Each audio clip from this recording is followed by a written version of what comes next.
Hello everyone, I'm Dr. Smriti Nayak. I'm a gynecologist and infertility specialist at Aster RV Hospital in Bangalore.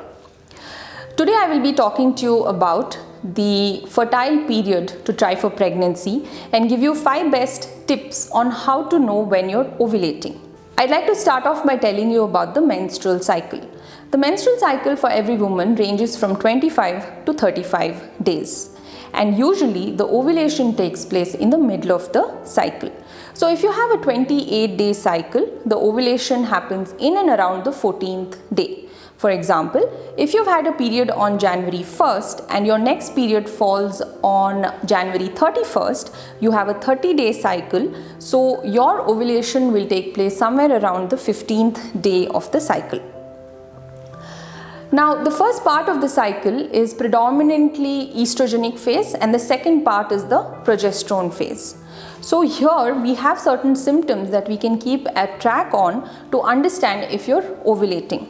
To start off with, some of the symptoms that you will get when you're nearing ovulation is some amount of breast tenderness and lower abdominal pain or bloating. The cramps are also there, which is followed by the ovulation.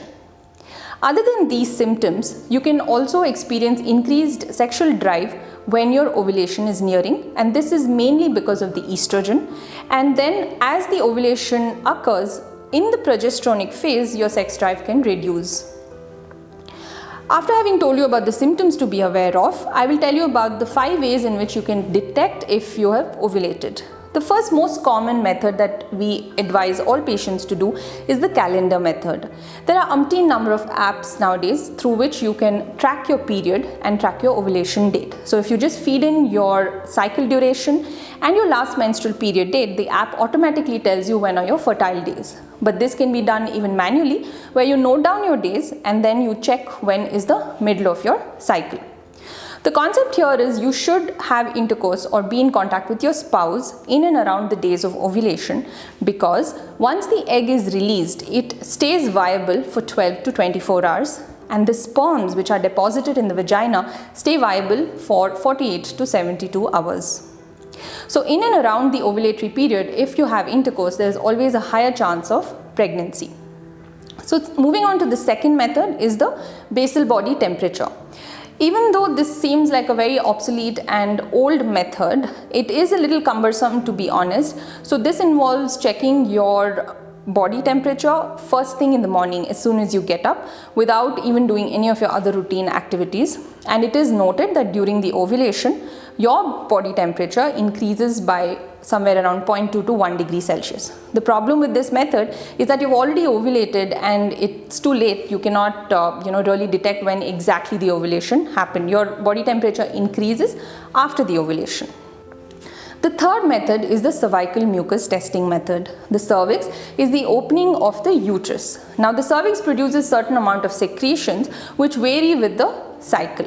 During the ovulation or in and around the ovulation, the mucus thins a bit and the consistency is similar to that of egg white consistency, and that is the time that it enables or facilitates the sperms to enter the uterus for easy conception. So if you see a reduced viscosity in the cervical mucus, that also indicates ovulation.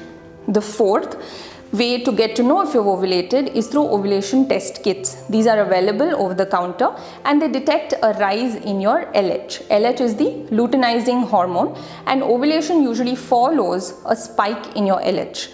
The ovulation kits can detect this spike by producing 2 lines. It is a urinary test which is done and it can be easily done at home. The fifth and the most accurate one is actually through a transvaginal scan. When you visit your fertility specialist, they check the follicle, the diameter of the follicle, and certain signs that they look for ovulation, where the follicle will be actually shrunk in size. After ovulation, there will be some amount of free fluid in the pelvis, as well as certain blood flow parameters which get changed after ovulation takes place. So to sum it up, it is very important to try naturally before you come into a fertility specialist, and it is very important to try at the right time. And I hope that these tips help you to conceive naturally. Thank you.